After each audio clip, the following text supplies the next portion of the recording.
Sipendi, sikutaki. Nimekosea nini? Nikwambia ondoka uende kwenu. Sasa nini tena hivi? Nenda kwenu. Sipendi. Ongea sasa. Ongea nini? Sitaki kuongea na wewe. Sipendi, sikutaki. Nenda kwenu. Sipendi kwanza mmeona. Nenda kwenu nimesema. Nimekosea nini sasa? Nimekosea nini? Haijalishi umenikosea, kosa lako nataka kujua. Ndio. Ukienda nyumbani kwetu utatambua kosa lako. Lakini sasa nimekosea nini mume wangu? Tungekata chini basi tuongee. Sihitaji kuongea mimi na wewe. Sasa mlazimisha mtu mapenzi.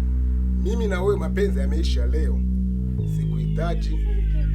Na sihitaji wewe king'ang'anizi ndani kwangu. Unajua unakosea sana mume wangu, unakosea. Sasa inakuwaje ghafla hivi? Yaani mtu unaamua kweli ni haki. Mapenzi yameisha leo. Lakini sio haki. Tulipendana wote. Leo iweje tu ghafla wewe ndio uamue tuachane bila sababu yoyote? Nimeamua mimi mwenyewe, mimi ndo nikipenda, mimi ndo naamua kufanya mapenzi mimi na wewe. Sihitaji kukutesa. Nikwambia ni mwanamke nitakupiga. Kwa kichwa chako. Inuka. Chukua kichwa chako, ondoka. No, unakuomba unipenda. Nitakupiga. Ondoka.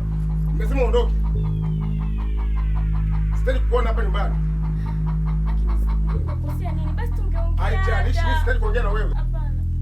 Ondoka. Naondoka. Tunakwambia kabisa utanikumbuka mwanaume. Hauna cha kukumbuka wewe. Utanikumbuka nakwambia. Nenda. Tifa. Happy birthday mke wangu.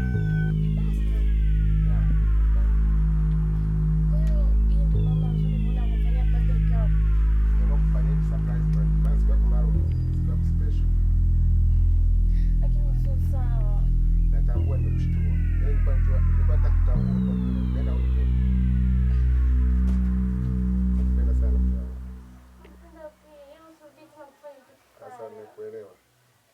Na leo siku yako ambayo nilikuwa nimekuandalia, twende sehemu moja tutulie. Tuenjoy maisha.